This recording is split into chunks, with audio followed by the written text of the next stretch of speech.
প্রথমে আমরা আমাদের গল্পের নায়কের নাম জেনে নেব। তার নাম হয়েছে নীল। আমাদের গল্পের নায়ক এখনও অলসদের মতোই শুয়ে আছে। তাহলে চলুন আমরা আমাদের গল্পের নায়কের বাবা মার পরিচয়টা জেনে নিই। আমাদের গল্পের নায়কের বাবার নাম মুস্তাফিজুর রহমান, আর তার মায়ের নাম রাহিমা বেগম। সকালে রাহিমা বেগম নীলের রুমে এসে বলতে লাগলো, নীল, এই নীল, ওঠ, কলেজে যাবি না? আজ না তোর কলেজের প্রথম দিন। প্রথম দিন ওই কলেজে দেরি করবি নাকি? চুপচাপ ওঠ, না হলে আমি তোর বাবাকে ডাকবো। বাবার কথা শুনে নীল লাফ দিয়ে ঘুম থেকে উঠে পড়ল। কারণ নীল তার বাবাকে একটু বেশি ভয় পায়। সে তার মায়ের সাথে ফ্রি হলেও বাবাকে ভয় পায় অনেকটা। নীল ঘুম থেকে উঠে পড়ল। কথায় কথায় বাবাকে ডাকো কেন তুমি? তোর বাবাকে না ডাকলে তুই তো শুনিস না আমার কথা। আচ্ছা আচ্ছা, তুমি নিচে যাও, আমি আসতেছি ফ্রেশ হয়ে। নীল ফ্রেশ হোক, ততক্ষণে আমরা জেনে নিই যে নীল কোন ক্লাসে পড়ে। এবার নীল কলেজের প্রথম বর্ষে উঠল। আজ থেকে তার ক্লাস শুরু হবে। আর কি হয়েছে আপনারা তো দেখতেই পেলেন। নীলের বোন নেহা। কি মা, ভাইয়া কি বললো? কি আর বলবে, ভালোভাবে বলতেছিলাম, শুনলো না যখনই তোর বাবার কথা বলেছিলাম তখনই উঠে ওয়াশরুমে চলে গেছে। নীলের বোন নেহা। তা যা বলছো, এবার খাবার দাও, ক্ষুধা লাগছে। শয়তানটার জন্য এখনো খেতে দাওনি। আমাকে আমার স্কুলে যেতে হবে। আজকে আমাদের স্কুলে একটি নতুন ম্যাম আসবে, স্যার বলল কালকে। দিচ্ছি, দাঁড়া। এবার চলুন আমরা আমাদের নায়িকার ওখান থেকেও একটু ঘুরে আসি। মা, খেতে দাও। জানোই তো তুমি, আজকে আমার স্কুলে প্রথম দিন। প্রথম দিনে যদি দেরি করি তাহলে স্যারেরা কি বলবে আমাকে? ঘুম থেকে উঠতে দেরি কে করেছে? বকা পরে দিও, আমাকে খেতে দাও। টেবিলে বস, দিচ্ছি। চলুন এবার সংক্ষেপে নীলার বাবা মায়ের সম্পর্কে জেনে নেওয়া যায়। নীলার বাবা একজন হাই স্কুল শিক্ষক, আর তার মা একজন হাউসওয়াইফ, এবং তার একটা ছোট বোন ও বড় ভাইও আছে। বড় ভাইয়ের বিয়ে হয়েছে। বড় ভাই ভাবিকে নিয়ে এখন অন্য জায়গায় সেটেল হয়েছে। ছোট বোন ও সে এখন তার পরিবারে। তার ছোট বোন তারই স্কুলে সপ্তম শ্রেণীতে পড়ে। ছোট হলে কি হবে, সে অনেক পাকনা। এখন চলুন আমরা শুরু করা যাক আবার। খিরে পেতনি, একা একা খেতে বসে গেছিস? আম্মু কই? নীলের বোন নেহা। কালো ভূত, তুই আমাকে পেতনি বলবি না? পেতনিকে পেতনি বলবো না তো কি বলবো? নীলের বোন নেহা। মা, তোমার ছেলেকে চুপ থাকতে বলো না, হলে আমি ওর সব মাথা চুল ছিঁড়ে ফেলবো। তোরা দুইজন চুপ করবি না ঝাড়ু ধরবো? নীলের বোন নেহা। আমাকে কেন বকা দিচ্ছ? তোমার ছেলেটাকে পিটাও। আমি কি দোষ করেছি? ও তো আমাকে আগে রাগাচ্ছে। আমি এবার কি বললাম? আমি তো তোকে বললাম আম্মু কই। তোরা দুজনেই চুপ কর। কিচেন থেকে আমি সব কিছু শুনছি। তোরা দুজনেই ধোয়া তুলসী পাতা না। এবার চুপ কর। ঠিক বলেছ আম্মু, সব দোষ তোমার মেয়ের। নীলের বোন নেহা। শয়তান, চুপ কর, নাহলে পিটুনি খাবি। চুপ করে দুজনেই খা, নয়তো সকালের নাস্তা পাবি না। নীল, তোর বাবাকে ডাকতে হবে। না না না, তুমিও না, কথায় কথায় বাবাকে ডাকো কেন? আমি লোককে ছেলের মতো খাচ্ছি তো। কত আমার লক্ষ্মী ছেলে জানা হয়ে গেছে। নীলের বোন নেহা। মা, ওকে বলো নাস্তা করে আমাকে স্কুলে রেখে আসতে, ওর জন্য আমার দেরি হয়েছে। স্বপ্ন দেখা ভালো পেতনি, স্বপ্ন দেখ। নীলের বোন নেহা। মা, নীল, খাওয়া দাওয়া করে নেহাকে রেখে তুই তোর কলেজে চলে যাস। ওকে মাই ডিয়ার মাদার। এরকমভাবে হাসি ঠাট্টা করতে করতে নীল আর নেহার খাওয়া হয়ে গেল। নীল বাহিরে বাইক বের করে বাইকে বসে নেহাকে ডাক দিল। ওই নেহা, তাড়াতাড়ি আসবি তুই, না হলে আমি চলে গেলাম তোকে রেখে। নীলের বোন নেহা। হয়ে গেছে, চলে এসেছি, চল। এরকমভাবেই দুই ভাই বোন বাইকে করে স্কুলের দিকে এগিয়ে গেল। স্কুলে গিয়ে দেখলো নেহা নতুন ম্যাম এখনও স্কুলে আসেনি। নেহা হাফ ছেড়ে বাঁচল। নেহা তার ভাই নীলকে বলল। নীলের বোন নেহা। ভাইয়া, তুই এখন যা। আচ্ছা পেতনি, থাক তুই, আমি গেলাম। নীলের বোন নেহা। আবার পেতনি? থাক পেতনি। এই কথা বলেই নীল আর থামলো না। সে তার বাইক স্টার্ট করে কলেজের দিকে যেতে লাগলো। রাস্তা দিয়ে যেতে যেতে অতি পরিচিত একটি মুখ দেখলো সে। হুট করে বাইকটা রাস্তার এক পাশে দাঁড় করালো। তারপর দৌড়ে মেয়েটির কাছে যেতে লাগলো। মেয়েটির কাছে গিয়ে হাঁপাতে হাঁপাতে বলল। নীলা, তুমি এখানে এখানে কি করতেছো? তুমি তুমি এই শহরে আসো একবারও তো আমাকে বলনি। আমি তোমাকে কতবার কত জায়গায় খুঁজেছি জানো? তুমি হুট করে কই গায়েব হয়ে গেছো। ওই দিনের পর তোমাকে আর দেখতেই পাইনি আমি। কে আপনি? কিসব পাগলের মতো কথা বলতেছেন? মজা করতেছো তুমি? প্লিজ রাগ করো না আমার সাথে। আমি নিরুপায় ছিলাম, প্লিজ বিশ্বাস করো না। কিসব পাগলের মতো আউল ঝাউল কথা বলতেছেন? বিশ্বাস করো, ওই দিন আমি তোমাকে ছেড়ে আসতে চাইছিলাম না। বন্ধুদের চাপে পড়ে আর আব্বুর ওপর ভয় করে চলে এসেছিলাম। কি বলতেছেন আপনি? আগে আমার পুরো কথাটা শোনো, তারপর তুমি সব কিছু বুঝতে পারবে। প্লিজ এবার অন্তত রাগ করো না আমার ওপর।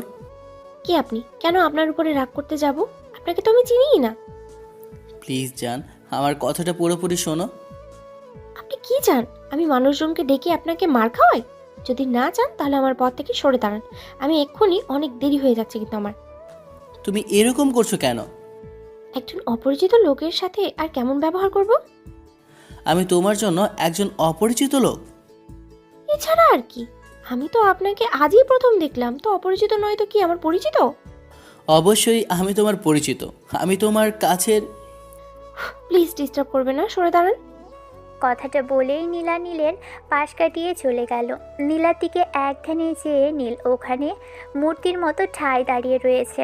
হুট করে এক লোক নীলকে বলল, রাস্তার এক লোক। বাবা, এখানে এরকমভাবে দাঁড়িয়ে আছো কেন?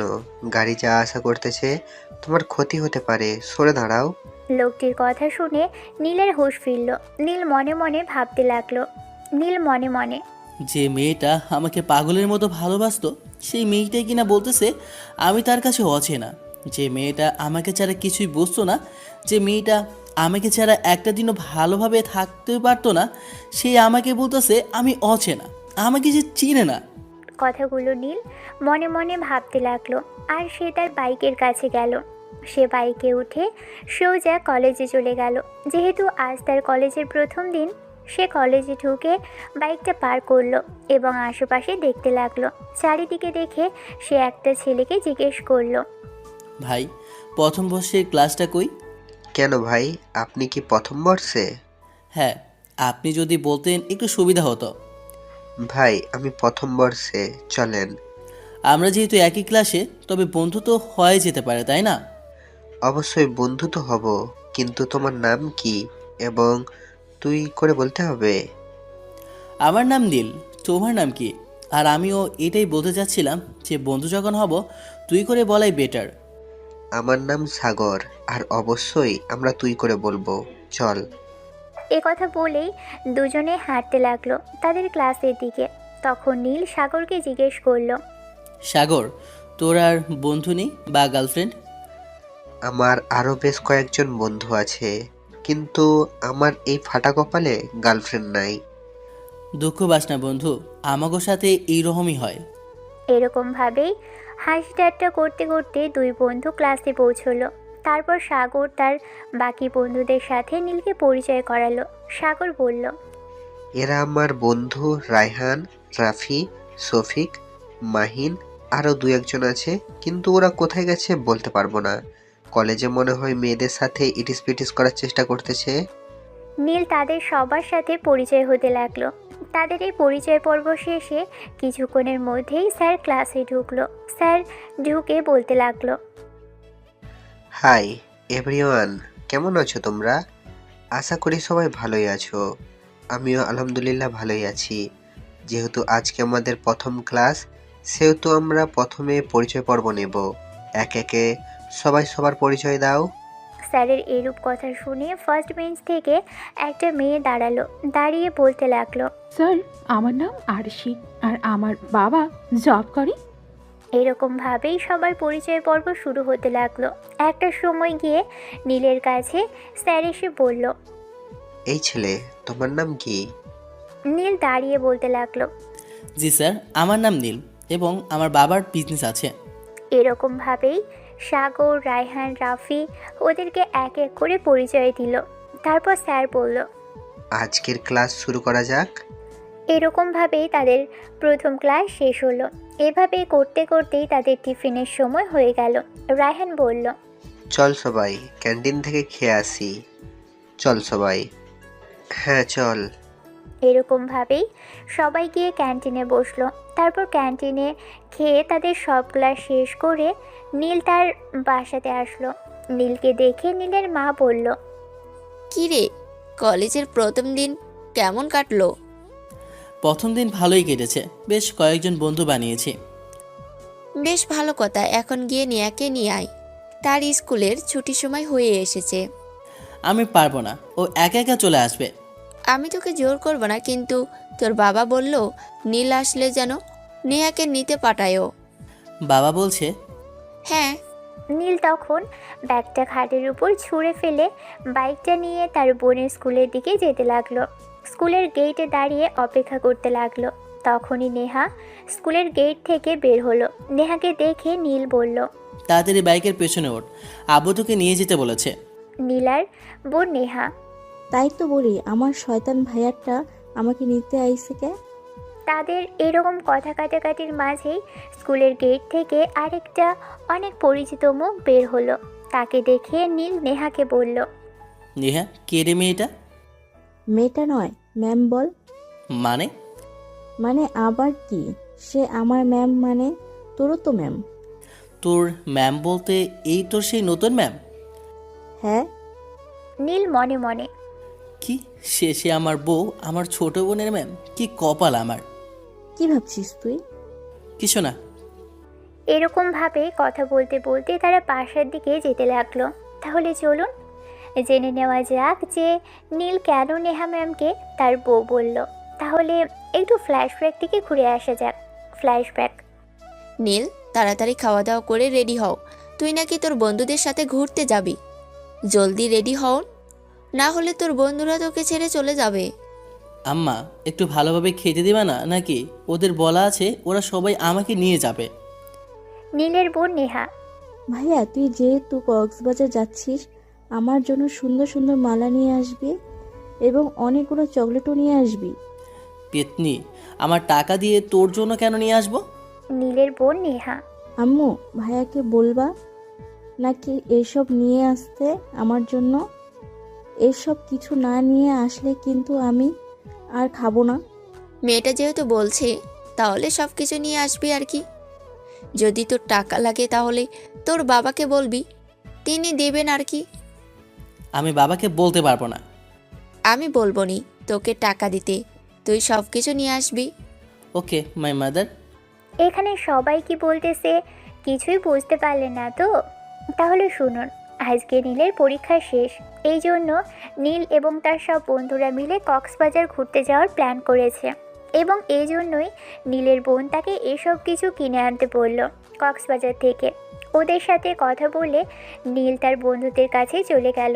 নীল আর বন্ধুরা তাকে দেখে বলল, শালা, এত তাড়াতাড়ি আসলি কেন? আর একটু দেরি করলে ভালো হতো। সরি, খাওয়া দাওয়া করতে এত দেরি হয়ে গেল। চল, আর বাহানা দিতে হবে না, বাস এসে গেছে। চল, দেরি করছিস কেন? ভূতের মুখে রাম নাম, দেরি করলো কে আর বলতেছে কে? সরি বললাম তো, তারপরে কি তোদের পা ধরতে বলেছি? নাটক কম করো প্রিয়, আমি জানি তুমি কতটা শয়তান। এবার চল বাহানা বাদ দিয়ে। এই সবাই চল। এরকমভাবে নীল এবং তার সকল বন্ধুরা মিলে কক্সবাজারে ঘুরতে গেল। রাস্তার মাঝে তারা সবাই এক জায়গায় দাঁড়িয়ে খাবার খেলো। এরকমভাবেই তাদের যাত্রা যে থামলো কক্সবাজারের একটা হোটেলে। সবাই সেখানে নেমে যে যার রুমে চলে গেল। তাদের রুম আগে থেকেই বুক করা ছিল। তারপর তারা তাদের রুমে বিশ্রাম নিল। রাতে নীল বলল, সবাই ঘুরতে যাই, চল। রাতে বিচের মনোরম পরিবেশটা ভালো লাগবে। হ্যাঁ, চল যাওয়া যাক, চল। সবার কথা মতো সবার মতামত নিয়ে সবাই বিচের দিকে যেতে লাগলো। বিচে গিয়ে দেখে কয়েকটা মেয়ে তাদের থেকে কিছুটা দূরে সবাই মিলে মজা করতেছে এবং কিছুটা ড্রিঙ্ক করতেছে। তাদের এই অবস্থা দেখে নীল এবং তার বন্ধুরা বলতে লাগলো। নীলের বন্ধু রনি। কি যুগ আইলো ভাই, আমরাই খাইতে ভয় পাই আর এরা তো ওপেন খায়, কেউ দেখেনি।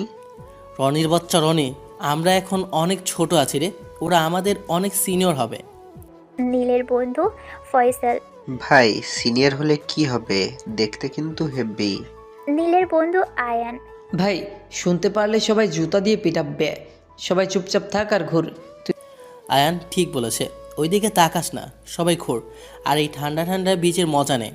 এরকম ভাবে সবাই ঘুরতে ঘুরতে এক জায়গায় বসে পড়ল এবং কিছু দূরে মেয়েগুলোর মধ্যে ছিল নীলা।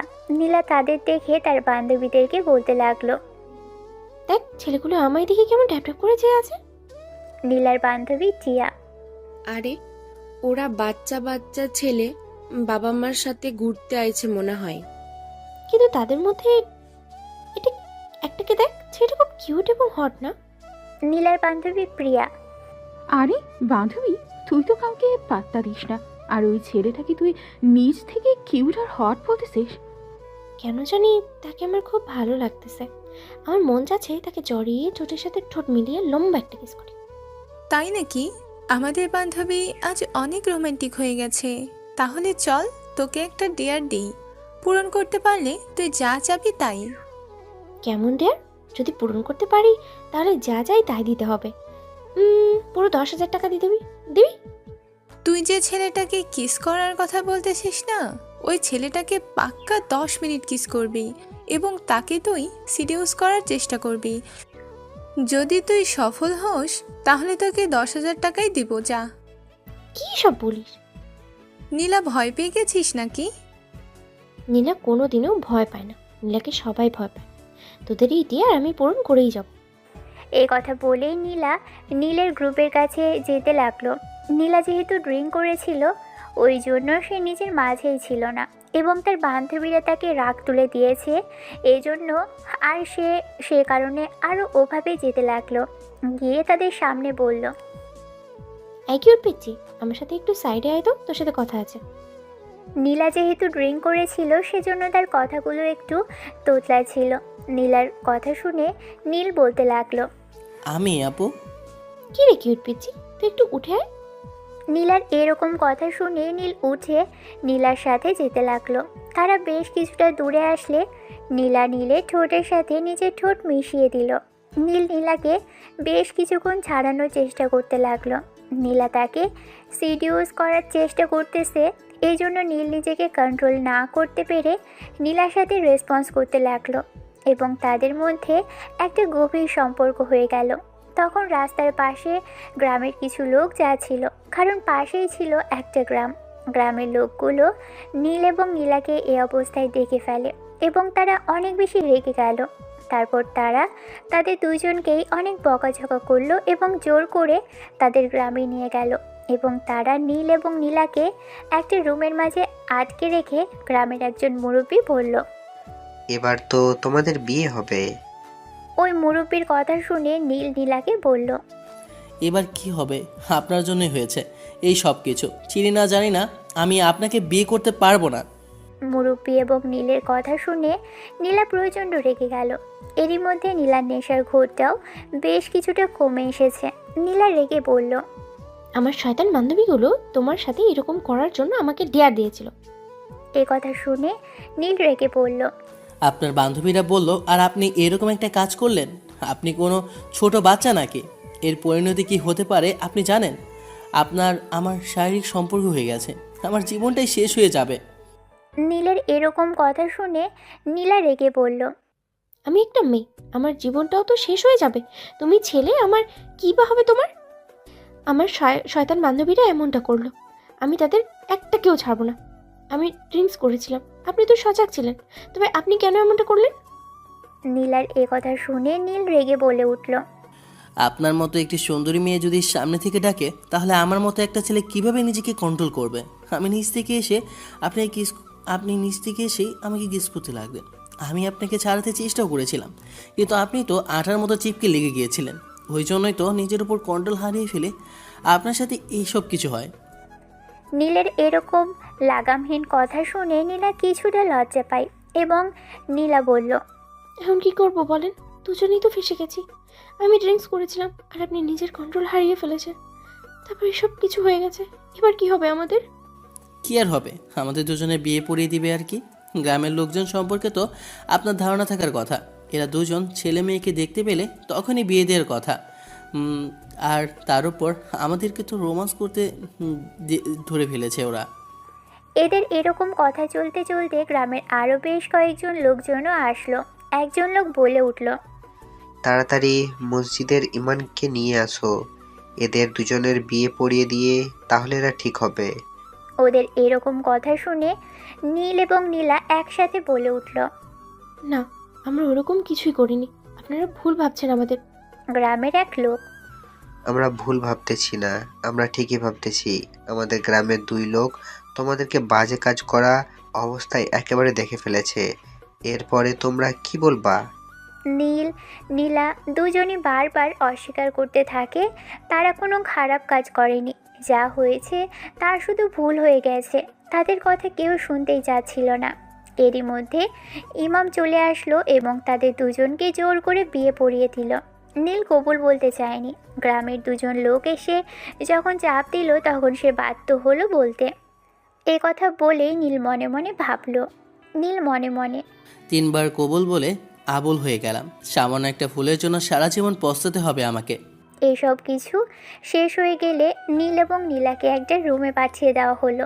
তাদের বয়সী একটা ছেলে এসে বলল, ভাইয়া, জানি কিছুটা ভুল বোঝাবুঝি হয়েছে, কিন্তু কিছুই করার নেই। যা হয়েছে মেনে নিয়ে দুজন সুখে শান্তিতে থাকেন। কাটাকে নুনের ছিটা দিন না তো ভাই। যান এখান থেকে, যান ভাই আপনি। ভাই, তোমাদের বাসর রাত ভালো কাটুক। নীল মনে মনে বলল, আজকে থেকে জীবন আমার বাসর রাত না, বাসের রাত হয়ে গেল। কি যে হয় আল্লাহ রক্ষা করো। নীল এবার লোকটিকে বলল। ভাই এবার আপনি যান। নীলা নীলকে তার কাছে ডাকলো এবং বলল, দেখো, যা হবার হয়েছে। তুই তুই মনে কর আমার থেকে ছোট। হ্যাঁ, যা হবার হয়েছে ভুলে যাই আমরা। আজকে রাতটা শেষ হয়ে গেলে তুই আমাকে চিনবি না আর আমি তোকে চিনব না, ঠিক আছে? আমি এটাই বলতে চাচ্ছিলাম। দুজনেই নিশ্চুপ হয়ে গেল। কিছুক্ষণ পর নীলা বলে উঠল, দেখো, তুমি আমার থেকে ছোট। আমি তোমায় তুমি করেই বলবো। তুমি নিচে গিয়ে শুয়ে ঘুমাও আর আমি উপরে ঘুমাবো। তোমার সাথে এক পেছনে আমি থাকবো না। আমি নিচে ঘুমাতে পারবো না, তুমি নিচে ঘুমাও, আমি উপরে ঘুমাবো। তোমার লজ্জা করে না একটা মেয়েকে তুমি নিচে ঘুমাতে বলো? একদমই আমার লজ্জা করে না, কারণ আমি কোনোদিনও নিচে ঘুমাইনি। বিছানা ছাড়া আমি ঘুমাতে পারবো না। ঠিক আছে, উপরে ঘুমাবে। তুমি এক সাইডে, আমি এক সাইডে। তুমি আমার পাশে আসবে না, আমি তোমার পাশে যাবো না, ঠিক আছে? তারা দুজনে এরকমভাবে কথা বলে নিয়ে নীল এক সাইডে এবং নীলা এক সাইডে শুয়ে পড়ল। মাঝরাতে নীলা নীলের বুকের মাঝে এসে শুয়ে পড়ল। নীল তাকে কোলবালিশ ভেবে শক্ত করে নিজের বুকের সাথে জড়িয়ে ধরল। এরকমভাবেই সকাল হলো। নীলের ঘুম অনেক সকাল সকাল ভেঙে গেল। সে দেখল সে একটা মেয়েকে জড়িয়ে ধরে আছে। তার সব কিছু মনে পড়ে গেল রাত্রের কথা। সে নীলার দিকে তাকালো। সকালের মিষ্টি রোদ যখন নীলার মুখের উপর পড়ল তখন নীলাকে ঠিক একটা পরীর মতো লাগছিল। তার ওই গোলাপি ঠোঁট, কালো ঘন চোখের পাপড়ি, লাল টুসটুসে গাল দেখে তো নীল নীলার প্রেমে পড়ে গেল। নীল মনে মনে ভাবছে, নীল মনে মনে কোনো মেয়ে এতটা সুন্দর হতে পারে দেখে তো মন চাচ্ছে শক্ত করে জড়িয়ে ধরে ঠোঁটের সাথে ঠোঁট ডুবিয়ে দেই, গভীরভাবে কিস করি, সারা জীবন এরকমভাবে বুকের মাঝে আগলে রাখি আর দেখতে থাকি। নীল এসব ভাবতে ভাবতে নীলা জেগে গেল। আর নীলাকে জেগে যেতে দেখে নীল ঘুমের অভিনয় করলো। নীলা পিটপিট করে চোখ খুলে বলতে লাগলো। আমি কোথায়? নীলার হুট করে মনে পড়ল কাল রাতে তার সাথে কি হয়েছে। এসব ভেবেই নীলা তড়িঘড়ি করে উঠতে গিয়ে সে দেখলো তাকে কেউ শক্ত করে জড়িয়ে ধরে আছে। নীলা বলতে লাগলো, কি রে, আমাকে এভাবে জড়িয়ে ধরে আছে? নীল সব কিছু শুনতে পেলেও না শোনার ভান করে শুয়ে আছে। নীলা তখন মাথা উঁচু করে নীলের দিকে তাকিয়ে দেখলো এবং নীলা মনে মনে বলতে লাগলো, কাল রাতে এই ছেলেটার সাথে সব কিছু হয়েছিল আমার। কাল রাতে এই ছেলেটাকে অনেক কিউট দেখাচ্ছিল, কিন্তু বাস্তবে আরো বেশি কিউট আর হ্যান্ডসাম। নীলা যখন এসব কিছু ভাবছিল তখন নীল ঘুম থেকে ওঠার ভান করলো। নীল আগেই বুঝতে পেরেছে মেয়েটা তার দিকে তাকিয়েছিল। আপনি আমার দিকে এরকমভাবে চেয়ে আছেন কেন? আমি দেখতেছি আমার জামাইটা কত কিউট।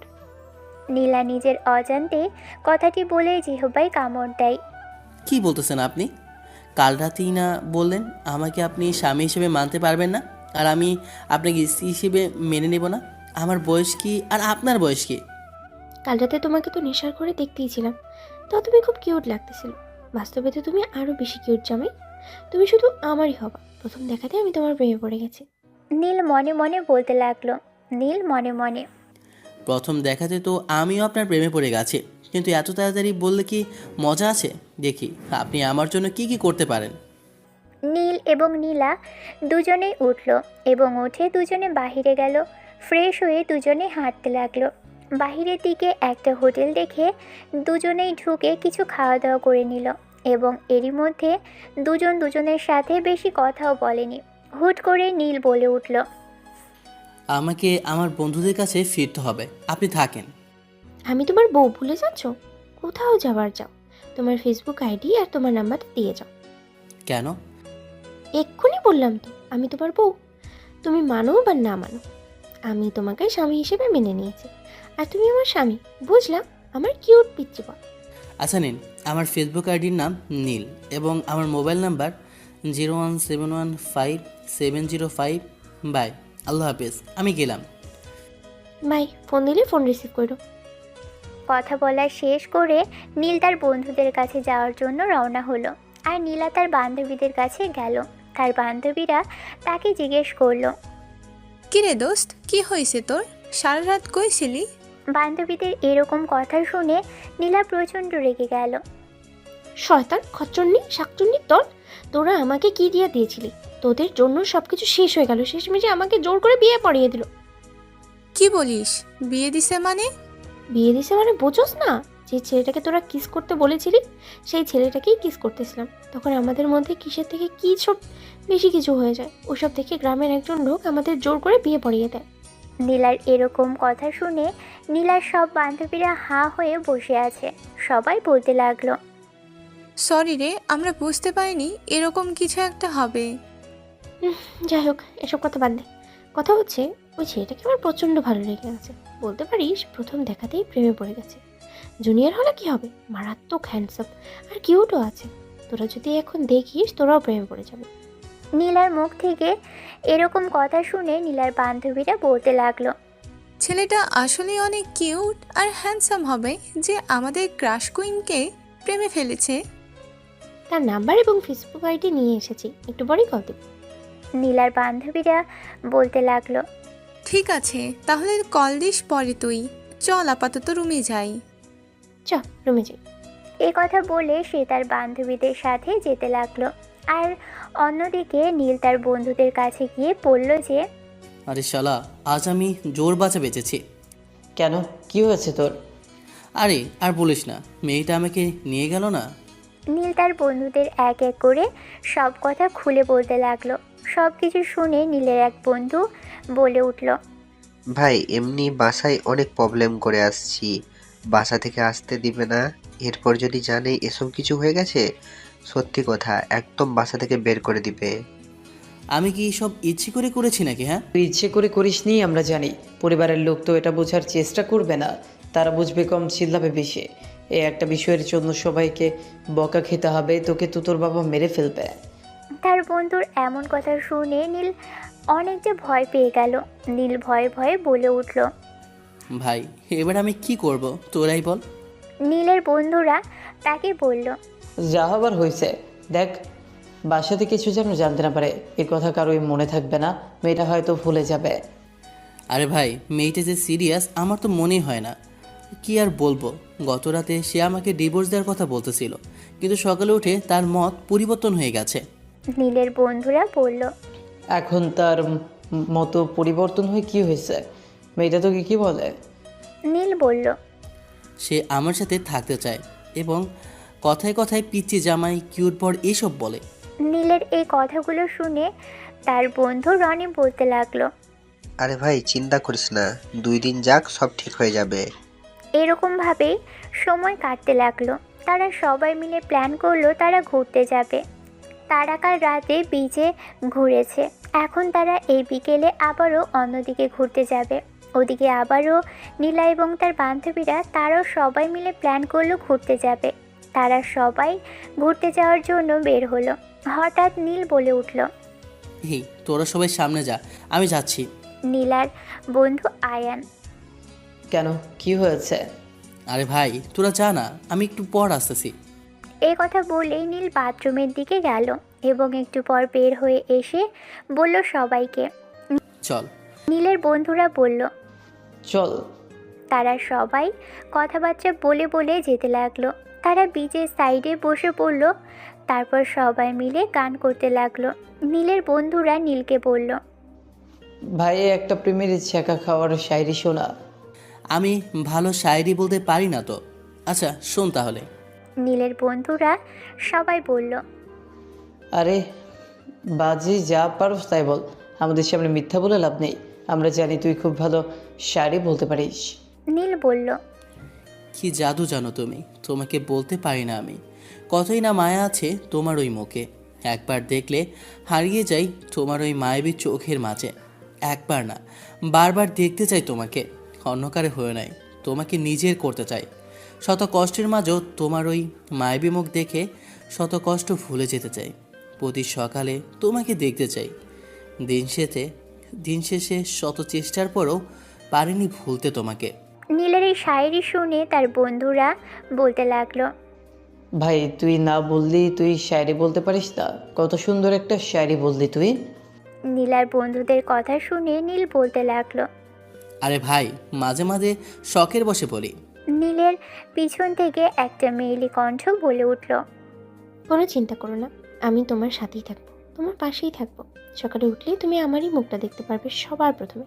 হুট করে একটা মেয়েলি কণ্ঠ শুনে নীল পিছনের দিকে তাকিয়ে বলল। আপনি এখানে কি কি করতেছেন? নীলের এই কাঁপা কাঁপা গলা শুনে নীলা বলতে লাগলো। আরে জান, আমি না তোমার বউ, আমি এখানে না থাকবো তো কে থাকবে বলো?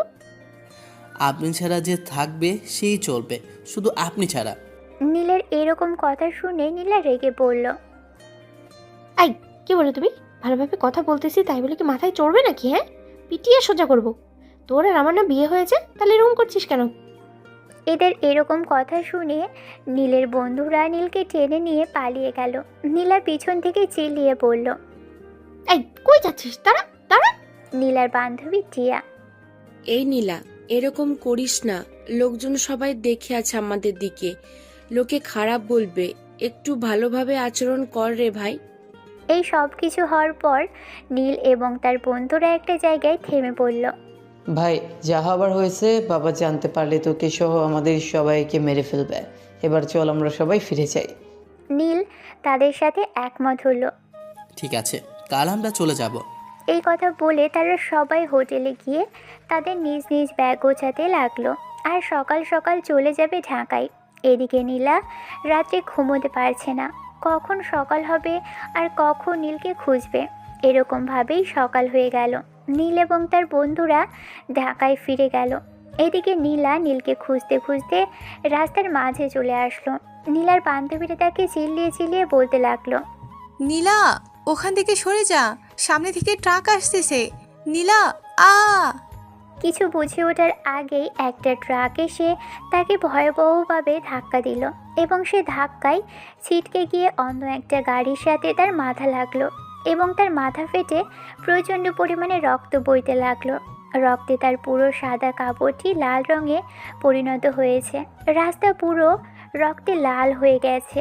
নীলার বান্ধবীরা দৌড়ে এসে নীলাকে নিয়ে একটা গাড়িতে করে তাকে হসপিটালে নিয়ে গেল। হসপিটালে নিয়ে গিয়ে তার চিকিৎসা করতে লাগলো।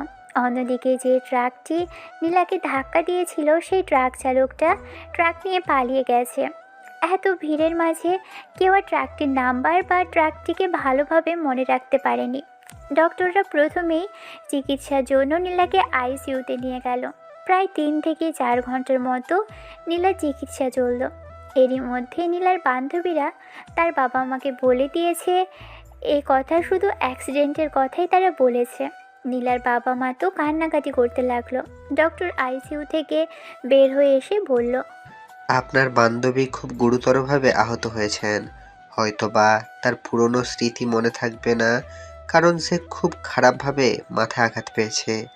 আপনারা যদি আর কিছুক্ষণ দেরি করতেন তাহলে উনি কোমায় চলে যেতেন, অথবা ওনার মৃত্যু হতে পারত।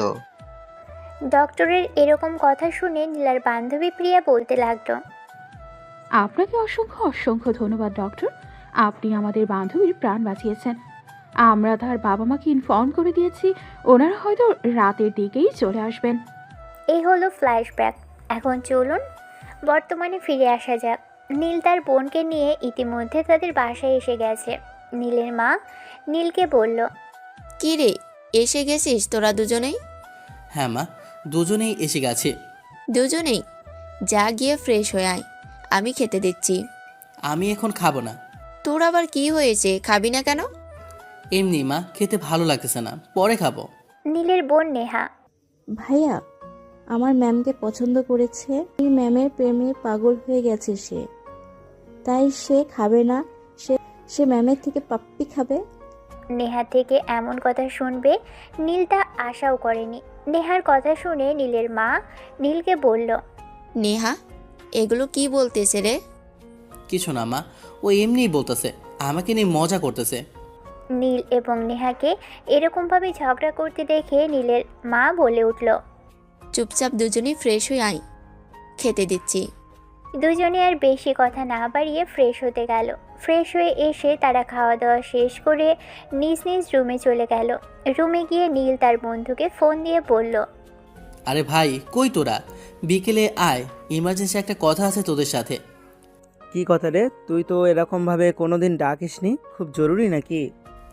শালা, জরুরি না হলে আমি তোকে এমনি এমনি মুখ মুখ দেখার জন্য ডাকতাম নাকি? হ্যাঁ, তাড়াতাড়ি আসবে, বিকেলে কোনো কথা নয়। আরে ভাই ঠিক আছে। এরকমভাবে দুজনেই কথা শেষ করে নীল বিছানায় গিয়ে শুয়ে পড়ল। এপাশ ওপাশ করতে করতে এক সময় সে ঘুমিয়ে গেল। বিকেলে ঘুম থেকে উঠে সে তার বন্ধুর সাথে দেখা করতে গেল। দেখা করে তার বন্ধুকে বলল, ভাই, একটা সমস্যায় পড়ে গেছি রে। আরে শালা, সমস্যা হচ্ছে বলেই তো ডাকলি, এবার কি হয়েছে বল। আরে ভাই, কক্সবাজারের কথা তোর মনে আছে? কোন কথা? আরে ভাই, তুই মজা করস? একটা মেয়ের সাথে আমার বিয়ে হলো, ওই কথার কথা বলতেছি।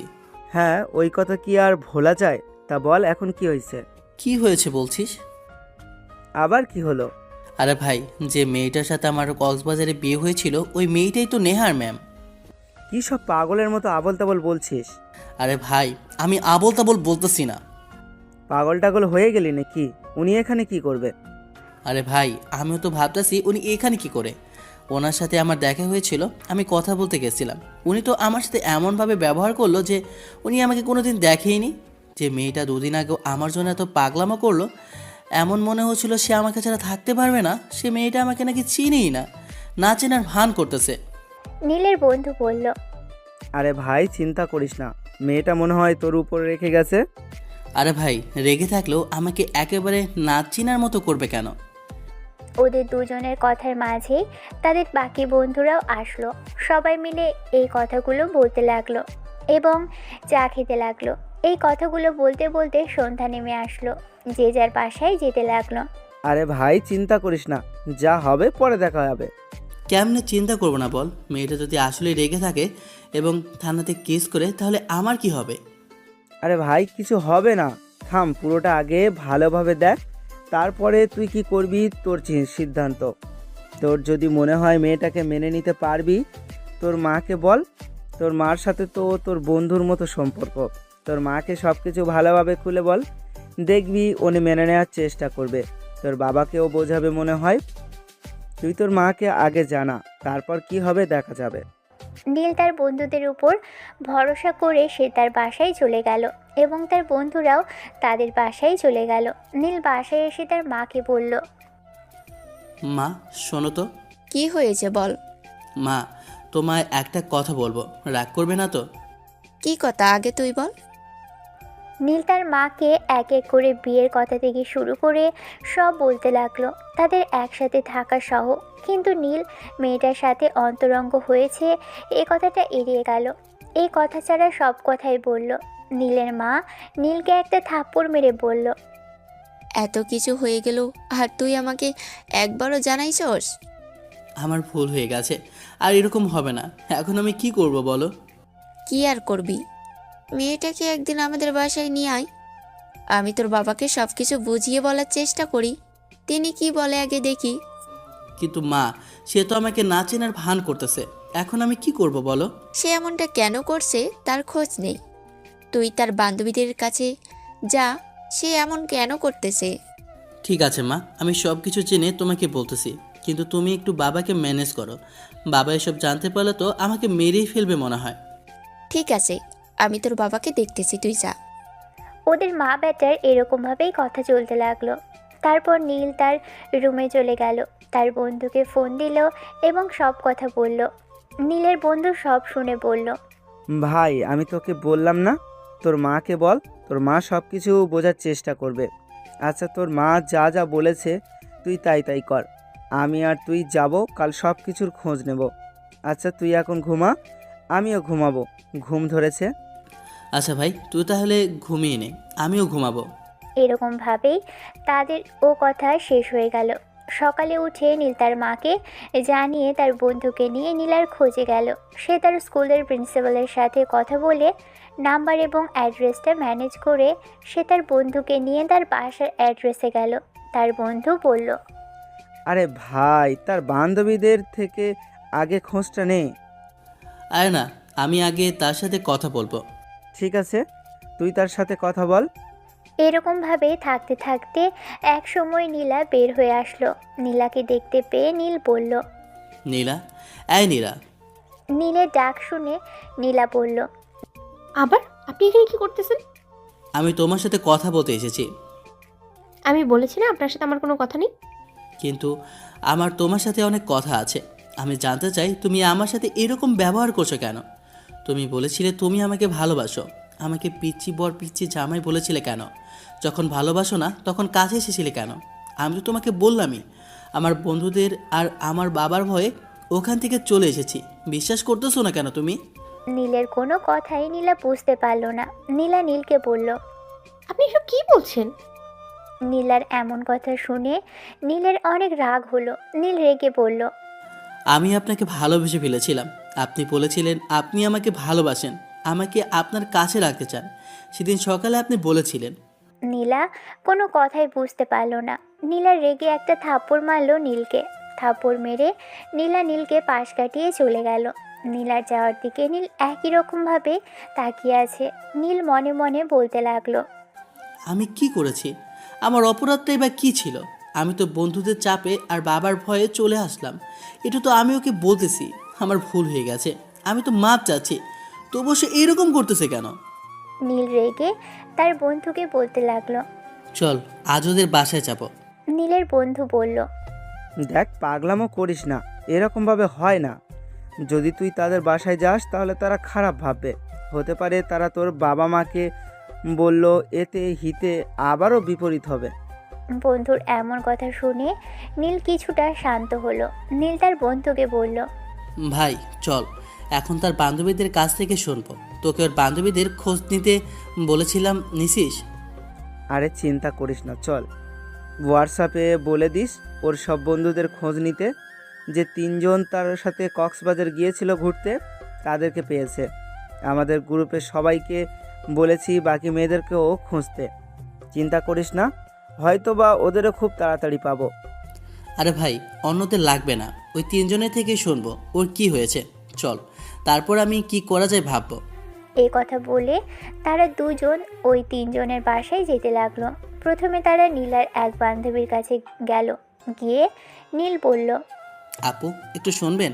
নীলার বান্ধবী টিয়া। হ্যাঁ বলেন। আপু আমি নীল। তো আমি কি করব? আরে না না আপু, আমি আপনাকে কিছু জিজ্ঞেস করতে চাই।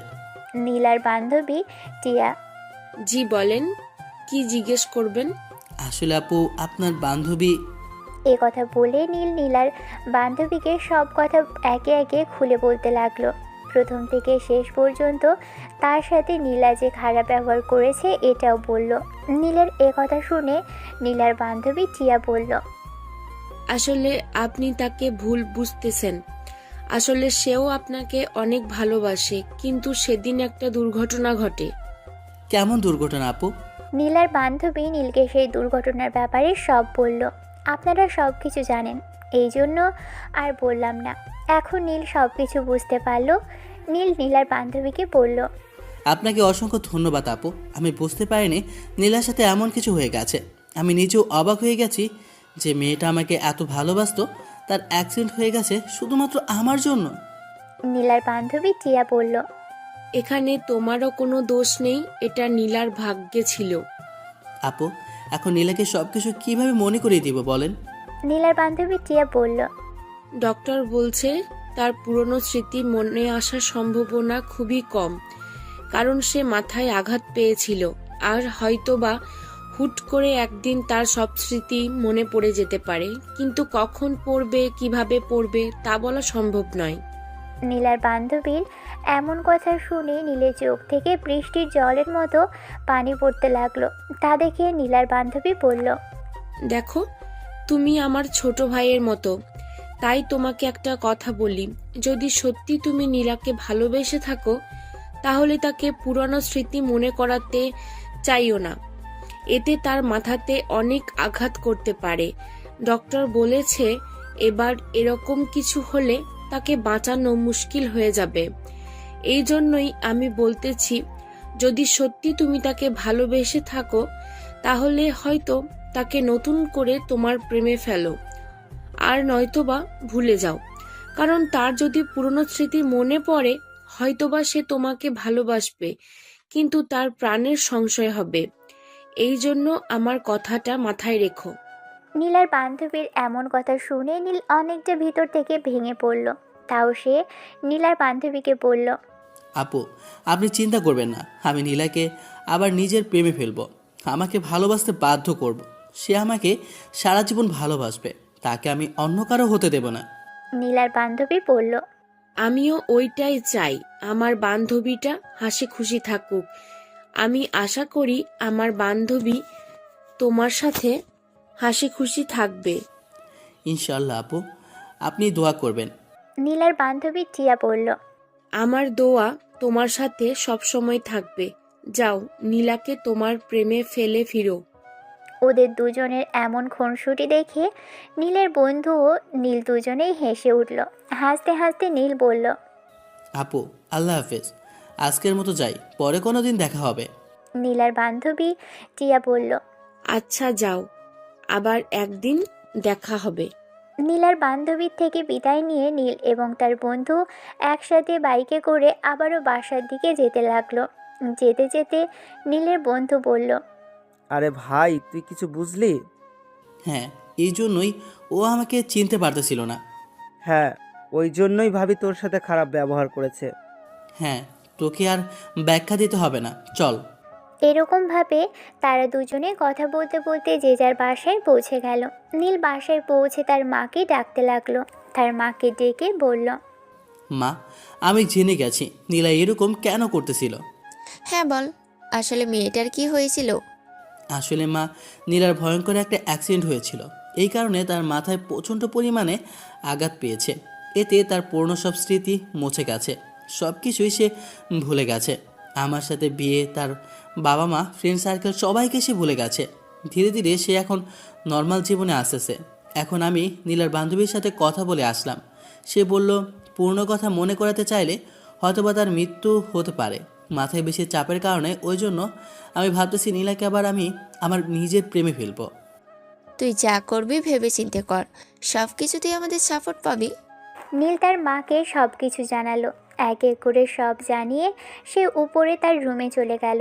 তার বাবা এখনও অফিস থেকে ফেরেনি, আর তার বোনও আজ স্কুলে গেছে, কিন্তু সে যায়নি।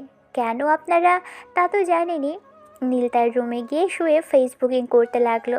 একটা সময় নীলের মা তাকে খাওয়ার জন্য ডাক দিল। নীল খেয়ে দিয়ে এসে আবারও রুমে ঘুমিয়ে পড়ল।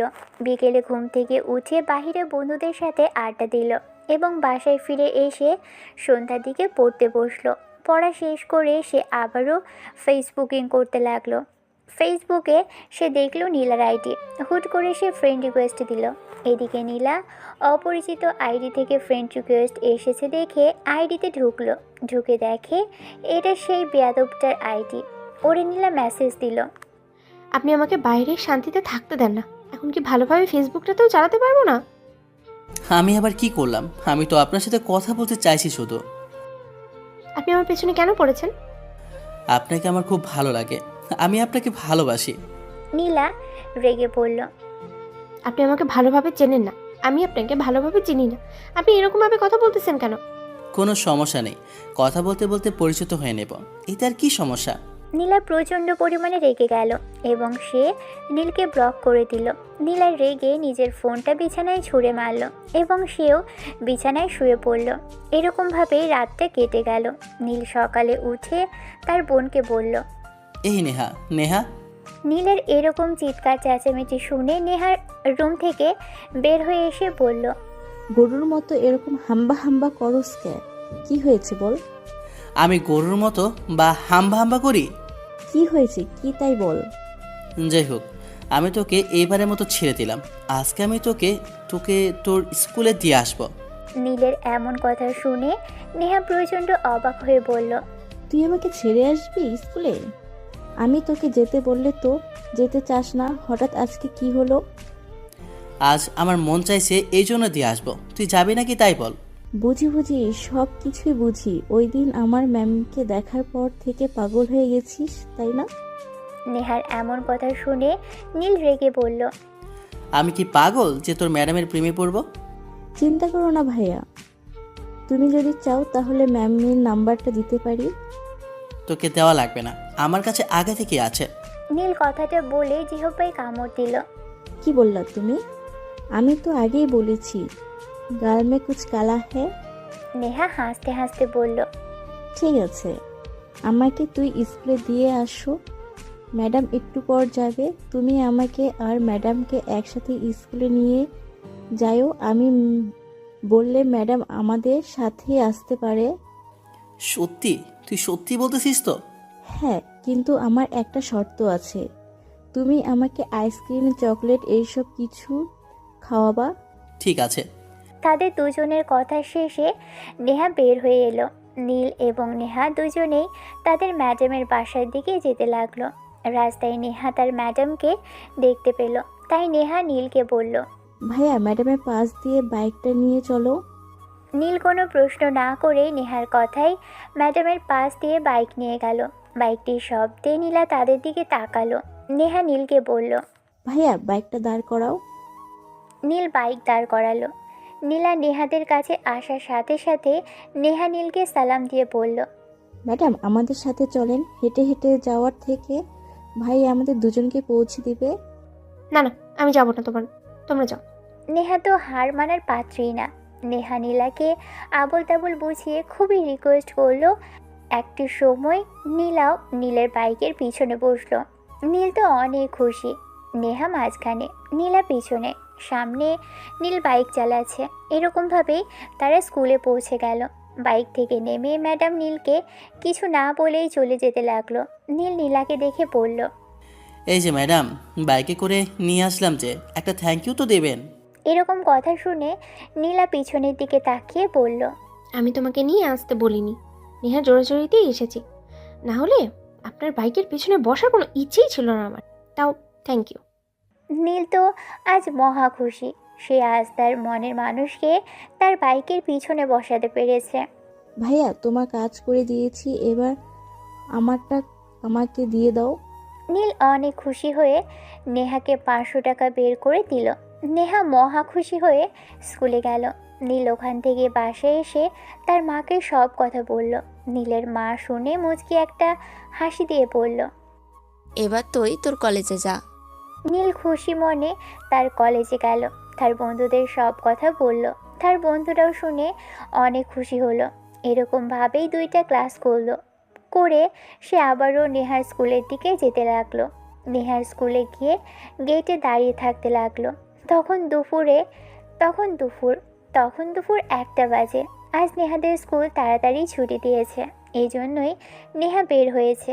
এসে তার ভাইকে দেখে বলতে লাগলো, বাহ ভাইয়া বাহ, আমাকে এত কোনো দিন নিতে আসনি, আর আজ যখনই দেখলে ম্যাডাম আসছে তখনই চলে আসলে। নেহার এরকম আচমকা কথা শুনে নীল পিছনে ঘুরে বলল, আরে তেমন কিছু না, এমনিতেই আসলাম। কলেজ করতে ভালো লাগতেছিল না, তাই। বুঝি বুঝি, আমি ছোট বাচ্চা না। যদি তুমি চাও সকালে বেলার মতো আবার একটু সেটিং করে দিতে পারি। এর জন্য আরও কিছু টাকা লাগবে। বিশ্বাস কর বোন, আমার কাছে আর মাত্র 200 টাকা আছে। তুমি আম্মুর কাছ থেকে প্রায় টাকা নাও, আমি জানি না মনে করেছো? টাকা ফুরিয়ে গেলে আম্মুর থেকে নেবে তুমি।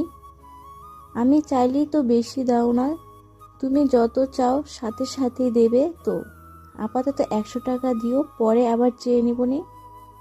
নীল এরকম কথা শুনে বলতে লাগলো মনে মনে, আল্লাহ, হি আমারে কীরকম বোন দিছো, শুধু টাকা চায়, ভাইয়ের জন্য একটা সেটিং করে দেবে তা না, টাকা দিলে আসে না হলে নাই। এরকম মনে মনে ভাবতে ভাবতেই নেহা বলে উঠল, কি বলতিছো বলো এখন? আচ্ছা যা, কাজ হওয়ার পর টাকা পাবে। ঠিক আছে যাও। এ কথা বলেই নেহা নীলকে খুঁজতে লাগলো। একটা সময় পেয়েও গেল। নেহা নীলাকে বলতে লাগলো, ম্যাডাম চলেন আমার বাসায় যাব। না, আমার একটু সময় লাগবে। ঠিক আছে ম্যাডাম, কাজ সেরে তাড়াতাড়ি নেমে আইসেন, একসাথে যাব। আমার জন্য থামা লাগবে না, তুমি চলে যাও। আরে না ম্যাডাম, ভাইয়া আমাদের জন্য অপেক্ষা করতেছে একসাথে বাসায় যাব বলে।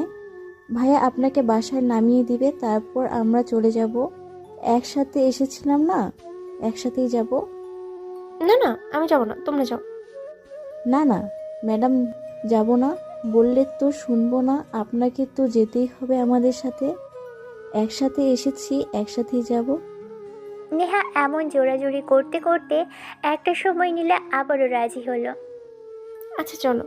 নেহা একটা মুচকি হাসি দিয়ে বলল, আচ্ছা চলেন। এরকম ভাবেই তারা আবারও নিজ নিজ বাসায় পৌঁছে গেল। নীল নীলাকে তার বাসায় ভালোভাবে পৌঁছে দিয়ে সে বাসায় এসে ঘুমিয়ে পড়ে। ঘুম থেকে উঠে নীল নিচে গেল। তখন তার মা বলল, উঠে গেছিস? তুই নাস্তা করতে আয়। ফ্রেশ হয়ে আসি আমি। নীল নাস্তা খেয়ে বাইরে গেল তার বন্ধুদের সাথে দেখা করতে। নীল এবং তার বন্ধুরা অনেকক্ষণ ধরে গল্প করলো আর আড্ডা দিল। তারপর নীল তার বাসায় চলে গেল। সন্ধ্যার দিকে একটু পরে নিচ থেকে খাওয়া দাওয়া করে এসে আবারও সে শুয়ে পড়ল। সকালে নীল নীলাকে দেখবে বলে অনেকটা আগেই ঘুম থেকে উঠেছে। রেডি হয়ে নিচে গিয়ে তার বোনকে বলল। চল।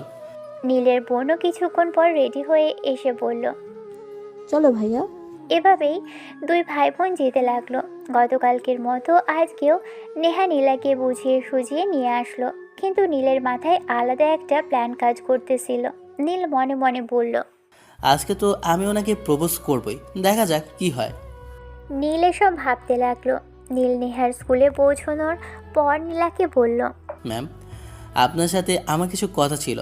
নীলের কথা শুনে নীলা আশ্চর্য হয়ে পড়ল। হ্যাঁ বলো, কি বলবো? কিছু না মনে করলে একটা জায়গায় যাবেন? কোথায় আর কেনই বা যাব? চলেন, খুব সুন্দর জায়গা, আশা করি আপনার ভালো লাগবে। আমার স্কুল আছে, যেতে পারবো না। বেশিক্ষণ লাগবে না, একটু সময় লাগবে, 5 মিনিটের বেশি নেব না। যান, আপনার স্কুলের এখনও আরও বেশি কিছুক্ষণ সময় আছে। নীলের এরকম জোড়াজুড়িতে নেহা এক পর্যায়ে রাজি হলো। নীল এবং নীলা স্কুল থেকে কিছুটা দূরে একটা সুন্দর পার্কে গেল। নীলা নীলকে বলল, এই পার্কে আমি আগেও একবার এসেছিলাম, আসলে অনেকটা সুন্দর। চলেন ম্যাডাম, ওই দিকে যাই। এই কথা বলেই দুজন হাঁটতে হাঁটতে পার্কের একটা ফাঁকা জায়গায় গেল। নীল হুট করে হাঁটু গেড়ে নীলাকে প্রপোজ করলো, খুব সুন্দর একটা শায়রি বলে। তোমাকে আমি পাগলের মতো ভালোবাসি, ছাড়তে পারবো না। দিন শেষে তোমাকে দেখে ক্লান্তি ভুলতে চাই। ভালোবাসি তোমায়, শত কষ্টের মাঝে জড়িয়ে নেব আমার এই বুকে, কখনোই ছেড়ে দেব না। অসম্ভব ভালোবাসি আপনাকে, কখনোই যে ছাড়তে পারবো না। মায়া বলেন অথবা আবেগ যাই বলেন, আপনাকে ভুলতে পারবো না। আপনাকে ছাড়া সব কিছু নিঃস্ব লাগে। ভালোবাসি যে আপনাকে। I love you my senior love. নীলের এরকম ভালোবাসার প্রকাশ দেখে নীলাও অবাক হয়ে চেয়ে আছে নীলের দিকে। হুট করে নীলা নীলকে একটা থাপ্পড় মারল। নীল মনে মনে বলল, তাহলে কি আমি হারিয়ে ফেললাম আমার ভালোবাসাটা?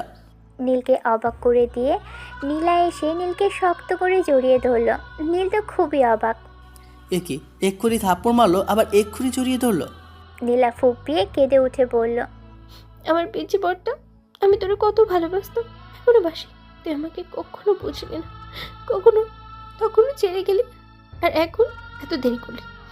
আমি কতদিন ধরে তোর পিছনে পড়ে আছি জানিস? যতদিন ধরে আমার সব কিছু মনে পড়েছে ততদিন ধরে আমি তোকে খুঁজেছি, অবশেষে পেয়েছিও, কিন্তু তুই তো আমাকে ভুলেই গেছিলি। এই জন্য আমি তোর সাথে খারাপ ব্যবহার করেছিলাম। সরি তোমাকে থাপ্পড় মারার জন্য। পাগলের মতো ভালোবাসি তোমাকে, ছাড়তে পারবো না তো তোমাকে। নীলার কথা শুনে নীল তো অনেকটাই অবাক। মেয়েটা নাকি সব কিছু ভুলে গিয়েছিল। সব কিছু মনে পড়লে কিভাবে? আমি তাকে মনে করানোর চেষ্টাই করিনি, নাকি তার সব কিছু আগে থেকেই মনে ছিল? এইসব কিছু কথা নীলের মাথায় ঘুরতে লাগলো। নীলা তখনই আবার বলে উঠল, আমি জানি তুমি কি ভাবতেছো, কিভাবে আমার সব কথা মনে পড়লো, তাই না? আসলে আমার সব কথা অনেক আগেই মনে পড়েছিল, কিন্তু আমি বাবা মাকে বলিনি। জানি তারা কষ্ট পাবে, কিন্তু তাদেরকে যদি বলে দিতাম আমি সম্পূর্ণভাবে সুস্থ, তাহলে হয়তো বা তারা আমাকে অন্য কোথাও বিয়ে দেওয়ার চিন্তা করতো। কারণ আমি একা একা ঘুরতে যেয়ে এরকম হয়েছে। তারা যত তাড়াতাড়ি পারতো আমার বিয়ে দিয়ে দিত। এই জন্যই মিথ্যে বলেছি যে আমি অসুস্থ। আসলে আমার ওই অ্যাক্সিডেন্টের প্রায় 2 মাস পরেই প্রচণ্ড মাথা ব্যথা শুরু হয়। মাথা ধরে আমি বিছানায় শুয়ে পড়ি। কিছুক্ষণ পর আমি অজ্ঞান হয়ে গেছিলাম, কিছুই মনে ছিল না। হুট করেই আমার জ্ঞান ফিরলে দেখি আমি হাসপাতালে। তখন বাবা মা আমাকে হাসপাতালে নিয়ে এসেছিল। তখনই আমার সব কিছু মনে পড়ে যায়। ডাক্তারকে আমি বলেছিলাম বাবা মাকে মিথ্যে বলতে। ডাক্তার বলতে চায়নি, কিন্তু আমি একটু ইমোশনাল ব্ল্যাকমেল করে ডাক্তারকে মিথ্যে বলাতে বাধ্য করেছি। আর ডাক্তার আমার বাবার বন্ধুর কাছে একজন লোক, এই জন্যই খুবই একটা সমস্যা হয়নি। ধীরে ধীরে আমি তোমাকে খুঁজতে লাগলাম। বাবা মাকে বললাম আমি বাইরে ঘুরবো, তারা রাজি হলো না। আবার ক্ষতি হবে নাকি ডাক্তার আঙ্কেলকে বললাম বাবা মাকে যেন বলে আমার নতুন নতুন জায়গায় যাওয়া উচিত। এতে আমার মন মাইন্ড ফ্রেশ থাকবে, এতে আমি তাড়াতাড়ি সুস্থ হতে পারবো। তোমাকে একদিন ফেসবুকের একটা পোস্টে দেখেছিলাম। ওই পোস্টের কমেন্ট বক্সে অ্যান্ড আইডি সব কিছু ঘাটাঘাটি করে তোমার আইডিটা আমি পেয়েছিলাম। তোমার আইডিতে তোমার লোকেশন আর বাকি সব কিছুই দেওয়া ছিল। এই জন্য আর কি এই শহরে আসা। সব কিছু বুঝতে পারছো এখন? আশা করি আপনারা সব কিছু বুঝতে পারছেন। কিছু বুঝতে না পারলে সরি, আমি আমার সর্বোচ্চ দিয়ে চেষ্টা করছি আপনাদের বোঝাতে। এরপরও যদি কিছু বুঝতে না পারেন তাহলে কমেন্ট করবেন। নীল সব কিছু শুনে ধা হয়ে গেছে। সে কিছুক্ষণ পর হুঁশে ফিরে নীলাকে শক্ত করে জড়িয়ে ধরল। নীলাও তাকে জড়িয়ে ধরল। নীলা নীলকে হুট করে কিস করতে লাগলো। তার ঠোঁটের সাথে নিজের ঠোঁট মিলিয়ে দিল। নীলও এবার রেসপন্স করতে লাগলো। প্রায় 4-5 মিনিট পর নীলা নীলকে ছেড়ে দিল। নীল হাঁপাতে হাঁপাতে বলল, বাহ, আমার বউয়ের তো দেখি খুব দম। বাসুরাতে ভালো হবে, খাট খাওয়ানো যাবে। নীলের এরকম লাগাম ছাড়া কথা শুনে নীলা বেশ কিছুটা লজ্জা পেয়ে পড়ল। যা, তুমিও না কি যে বলো, আমার বুঝি শরম করে না? বাহ, আমার বউ তাহলে লজ্জা পায়, তাই না? হ্যাঁ, এরকম ভাবেই তাদের খুনসুটি চলতে লাগলো। নীলা একসময় নীলকে বলে উঠল, এই নীল, তোমার বাবা মা আমাকে মেনে নেবে তো? নীল বলল, আরে চিন্তা করো না, মাকে তোমার কথা বলেছি। মাই তো তোমাকে প্রপোজ করার আইডিয়া দিল। বাহ, মা ছেলে দেখি খুব মিল। হ্যাঁ, আমার মা আমার সাথে বন্ধুর মতো আচরণ করে। আমার কিছু হলে মাকে বলি, মা ফট করে সমাধান করে দেয়। নীলা বলে উঠল, তাহলে তো কোনো সমস্যাই নেই। তাহলে কখন নিয়ে যাবে আমাকে তোমার বাসায়? আরে দাঁড়াও, বাবা আছে তো, মা তাকে মানিয়ে তোমাদের বাসায় বিয়ের প্রস্তাব নিয়ে যাবে। আমার মা বাবা তোমার বাবা মাকে মানাবে, সাথে তুমি একটু সাহায্য করবে। আর আমি তো আছি, আমাদের আবার বিয়ে হবে নতুন করে। অবশ্য বাসরটা তো করতে পারবো, সেই দিন তো কিছুই করতে পারিনি, কিন্তু এবার তো খটকা পাবো। তারা এরকমভাবেই মজা করতে লাগলো। তারা আরও বেশ কিছুটা সময় এরকমভাবেই থাকলো। বেশ কিছুক্ষণ পর নীলা বলল, এবার তুমি থাকো, আমাকে বাসায় যেতে হবে। কেন স্কুল করবা না? বাসায় কেন যাবে? শরীর খারাপ? আরে তেমন কিছু না, তোমার সাথে গল্প করতে করতে তো স্কুলের সময় শেষ। আজ আর স্কুলে যাবো না, হেড স্যারকে বলে দেবো, তাহলেই হবে। তোমার বাবা মাকে নিয়ে কালকে এসো আমাদের বাসায়। আচ্ছা। তারা এরকমভাবেই কথাবার্তা শেষ করে। তারপর নীল এবং নীলা একে অপরকে বিদায় দিয়ে তারা যে যার বাসায় যেতে লাগলো। নীল অবশ্য নীলাকে তার বাসায় পৌঁছে দিতে চাইছিল, কিন্তু নীলা বলেছিল, আজ না বাবা মা দেখতে পেলে তোমাকে ভুল বুঝতে পারে। সকালে একেবারে এসো, তারপর যত খুশি ঘুরবো আমরা। এই কথা বলেছিল নীলা। নীলা তার বাসায় চলে গেল এবং তার মাকে গিয়ে খুশি হয়ে সব বলতে লাগলো। মা, মা, নীলা রাজি হয়ে গেছে জানো।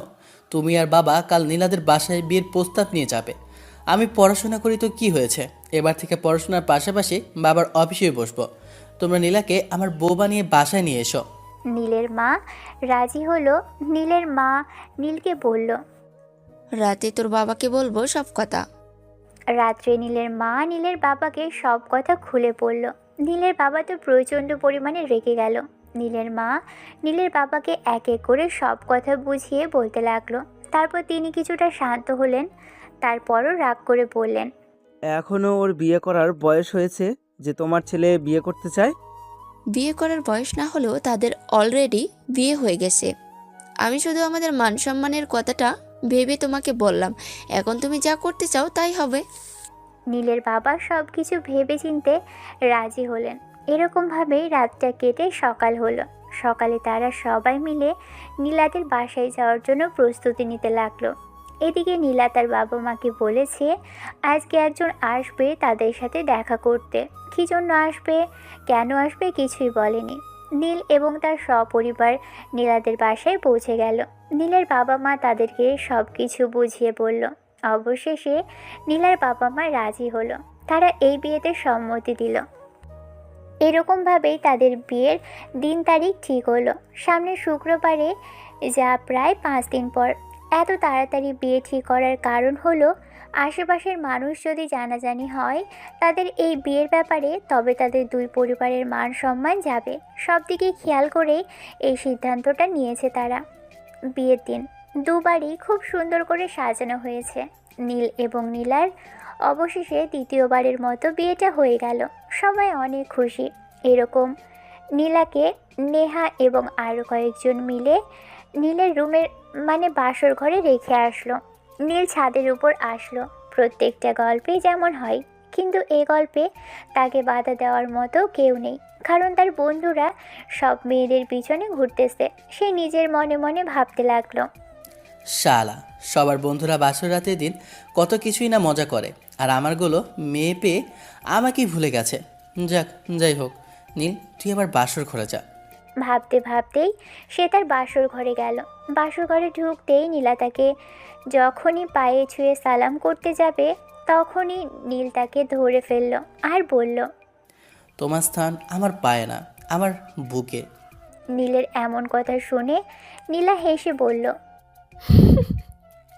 আমি শুনেছি সবাই বলে তোমার স্থান আমার পায়ে না আমার বুকে, আর তুমি বললা মাথার উপরে। হ্যাঁ, মানুষ যাহাকে বেশি ভালোবাসে তাহাকে বুকের মাঝে রাখে, আর আমি তোমাকে অসম্ভব ভালোবাসি, ওই জন্য বুক ভরে গিয়েছে। আমার বাকি ভালোবাসাটা মাথায় করে রাখতেছি, যাতে ভালোবাসাটা নষ্ট না হয়। নীলের এরকম কথা শুনে নীলার তো হাসতে হাসতে পাগল হওয়ার উপক্রম। সে অনেকটা খুশিও হলো যে নীল তাকে এতটা ভালোবাসে। নীল নীলাকে বলল, তাহলে চলো যান, এবার খাটে ওঠা যাক, খাট কামানোর জন্য আর একটা ফুটবল টিম আনার জন্য। যা কিসব বলো তুমি। আমি একটা ক্রিকেট টিম অথবা ফুটবল টিম কিছুতে একটা বানাবো, তুমি যদি রাজি থাকো তাহলে দুটো বানাবো, দুইটাকে বিশ্বকাপ খেলতে পাঠিয়ে দেব এবং তাদের সাপোর্টের জন্য আরও একটা টিম বানানোর চেষ্টা করব। তাহলে চলুন তাদেরকে তাদের ফুটবলের ও ক্রিকেটের টিম বানানোর সুযোগ করে দেওয়া যাক। আজকের মতো বিদায় নিলাম। আল্লাহ হাফেজ, আসসালামু আলাইকুম। আর হ্যাঁ, যেতে যেতে বলে যাচ্ছি, গল্পটা কেমন লাগলো কমেন্ট করতে ভুলো না। যাই বলো, ভালো খারাপ যেটাই হোক বলবে, ঠিক আছে? আল্লাহ হাফেজ।